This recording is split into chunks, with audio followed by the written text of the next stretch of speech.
Hello, this is James Ward, and this is my research presentation for CS 199, AI Programming for Designers. So I decided to go with pathfinding. Why? I had three particular goals in mind when I went into this project, the first of which was scope. We don't have a long turnaround time, and between work and my other classes, I don't have a lot of time to spare. Three is applicability. I want to make sure that what I learned from this project I can use out in the industry. And three is scalability. I want to make sure that the code that I write here can be reused in other projects for different game genres. So I decided that pathfinding was good on all fronts. I have some experience with pathfinding. It's used everywhere in the industry, and it's useful in a lot of different game genres. So what is pathfinding? I'm sure you guys remember from Ceci's Week 6 lecture on pathfinding, but just to brush the dust off, it's finding a point from a start to an end, provided that there are obstacles between them. It's planning a path. This typically includes finding the shortest possible path, but it doesn't always. So where can you apply pathfinding in the world?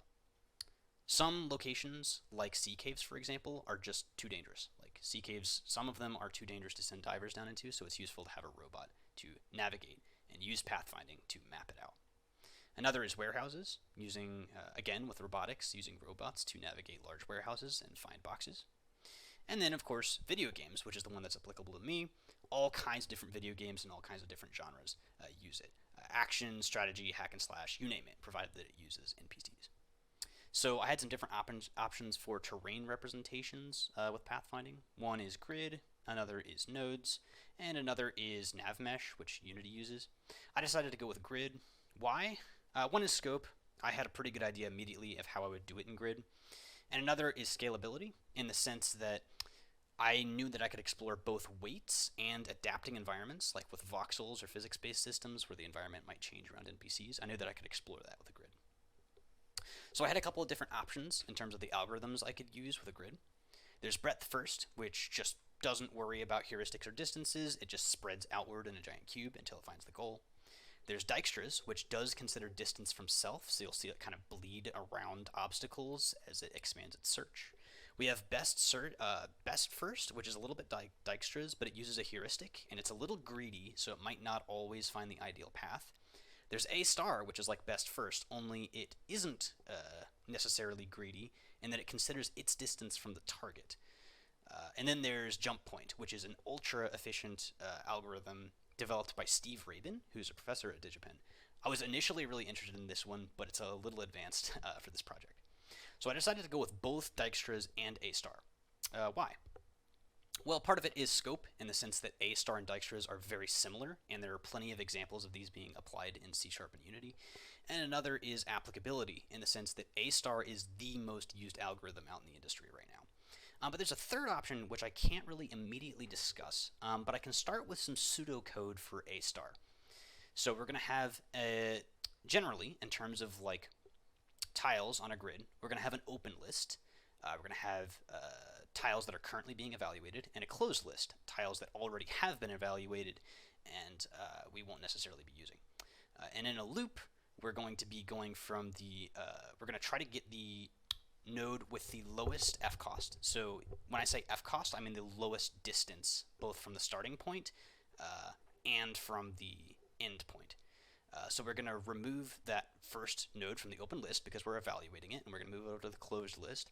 And if it is the target node, we're done, right? We've already reached the target node. But for each neighbor in that node, assuming that it's not the target, if it's not walkable or it is in the closed list, we skip it because this tile doesn't need to be evaluated.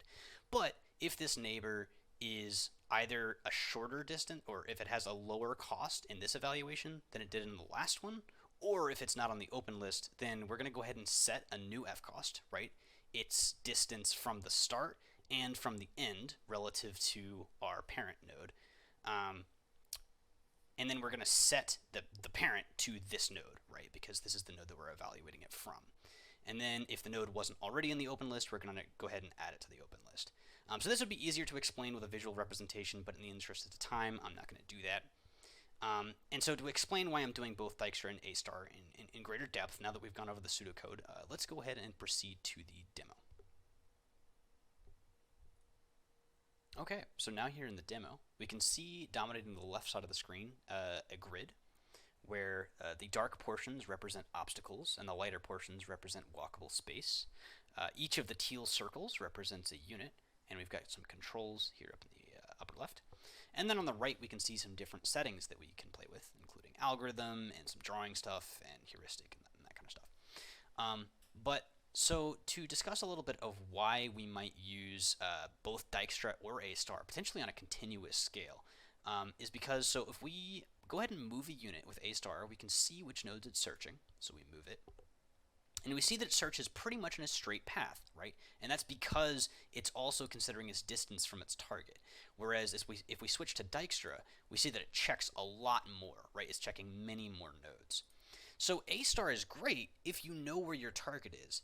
But let's say, for example, that I want this unit right here to find the nearest bush, right? Like find the nearest berry bush and collect berries. Well, if I'm using Astar, I guess I would have to reference every single nearby berry bush. Let's say there's 8 berry bushes. Do Astar for all of them, and then check which one has the lowest distance. Well, that could obviously be extremely expensive, especially if there's a ton of like berry bushes. Whereas with Dijkstra, I could just say, go to the nearest berry bush. It could search outward, and then as soon as it encounters a node, because it's not referencing the target node, as soon as it encounters a node, it can say, oh, found a berry bush, and it can go to that one. So that is an example of searching by type versus searching by target. So having both of these in a very similar class and being able to switch between them freely could be extremely useful. So that definitely contributes to my scalability goal. So just taking a look at some of our features here, one of which is that I'm running the pathfinding in a coroutine, so I can have multiple paths running at once. So you can see I'm selecting multiple units here, giving them all different targets, and they're all resolving their paths all on their own. We can go ahead and toggle the drawing for some of the different tiles. You'll also notice that the grid is extremely fine.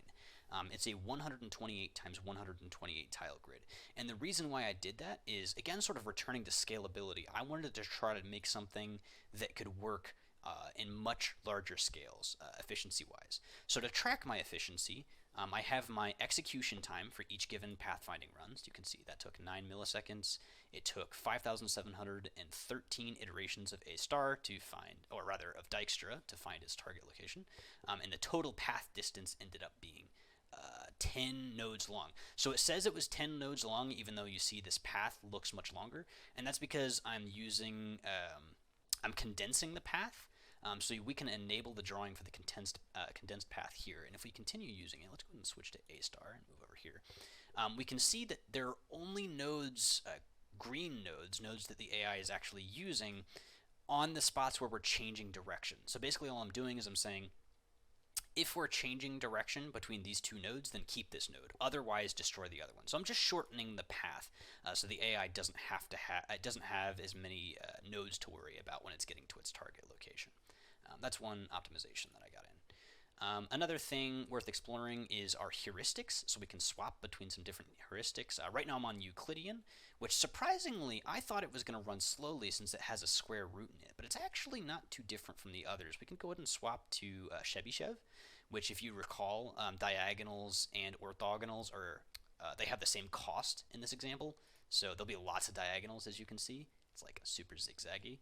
Whereas if we go with something like Manhattan, where rather than being the square root of 2 using the Pythagorean theorem, diagonals cost 2, we're probably going to see a lot more orthogonal movement.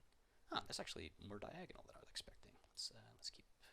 Yeah, that's about what I was expecting. So a lot more orthogonal. Octal is honestly a little similar to Euclidean, just not quite as accurate, but it's another option. But you'll see here that these run times are actually pretty similar, which again surprised me. I thought Euclidean would be a lot slower, but that's one of the things I discovered when working on this project. So something I'd immediately like to discuss in terms of execution time, one of the things that I'm most proud of in this project, is optimization. So this is obviously a pretty big grid, and we can go on Dijkstra and we can select this guy way up here in this corner, and we can move all the way across the level. As you can see, that took 8,775 steps, but it still only took 13 milliseconds. So this is due to my sorting of the open list. So if you recall, one of the steps in the Astar algorithm, and it's also applicable to Dijkstra in this case, which I guessed would make this closer to best first, but that's a conversation for another time. Um, the sort initially I didn't have any sorting, and I just had an example pathfinding run that took 100 milliseconds. And then I put it in a list, and I used a list sorting algorithm, and it lowered it by about, I want to say 20%. It went down to about 80 milliseconds. And then Sebastian Log, in his series on Unity pathfinding, he referenced using a heap. And then I watched a MIT lecture on a heap and implemented it in Unity and got it working for sorting, and it ended up lowering it by a factor of 10. It went from 100 milliseconds to 10 milliseconds. So I'd like to go ahead and step away from the demo for a second to show why. So a heap, for all intents and purposes, works very much like a tree in the sense that all nodes inside are sorted from top to bottom and then from left to right. So you'll see that each of the node's children, each of a given node's children, has a value that is less than it inside, and then each node to the left has a lower value than that of the right, unless of course they're tied. But in the way that it's set up, let's say that we add a new node. So we're going to add a new node with a value of 5, and in a pathfinding example, this might be fcost, right? We'll see just how easy it is to sort this, because since we know what costs are going to look like in terms of being from left to right of any given node, we can say, okay, well, if we want to sort this upward and find its place in our heap, all we have to do is compare it with its parent node. So we say, okay, is 10 less than 5? Yes, so we shift 5 upward and to the left. Is 5 less than 7? Yes, so we shift it up again. Is 5 less than 4? No. But that was 3 comparisons when there are, 14 nodes? So you can see how this is sorting bottom up. There's also a sort you can do top down. You can see how sorting this is extremely fast. And there are some other interesting properties about this, but I'm not going to go any further into this for this presentation. However, I will provide a link to the MIT lecture if you're interested in seeing more about how this works. So that's about it for the heap implementation. I wish that I had time to have a setting here to enable and disable it, just to show how much it decreases execution time, but unfortunately it turned out to be a little bit difficult to implement without completely copying classes, which would have been a bit verbose, so I decided not to do that. But in terms of other features, I have some different levels that you can check out and explore. We have this grid level, just to show, just as another example of what the pathfinding looks like. We also have this circles level, which I probably would have used were I to have added path smoothing. So were I to continue this project, I think I'll definitely look into path smoothing. Disabling and enabling corner crossing, because these units can cross corners. Looking into weights/influence maps, particularly terrain weighting and terrain blurring, as that's one of the strengths of using a grid. I can look into that. Threading, so having a lot of units all looking for potentially different paths all simultaneously, especially if I have weights. Potentially implementing jump point search, right? It's a little bit more complex, but I'd love to give that a shot. And then just overall speeding up the open list sorting. The heap has been a major optimization, but I might be able to push that even further. But otherwise, yeah, I mean, that's about it. Those are probably the next directions that I would go if I had more time with this project. But anyway, I reckon that is about it for the demo. Alright, that's about it. Thanks for sitting through all of my rambling. In terms of my resources, Sebastian Lag's Astar Pathfinding series, as I mentioned, was a major influence. Stanford's article on pathfinding, this one here, was also something that I read, and it influenced what I implemented. MIT's lecture that they posted on YouTube about heaps, heap data structures, that was pivotal in implementing it into my project. Programming Game AI by Example by Matt Buckland. That was one of the books on our syllabus. I read the section on pathfinding from that one, and that one helped me think about some of the issues that I might encounter. And then, of course, the Game AI Pro series by Steve Rabin was also a major influence as well. So that's about it. I hope you guys learned something. Bye-bye.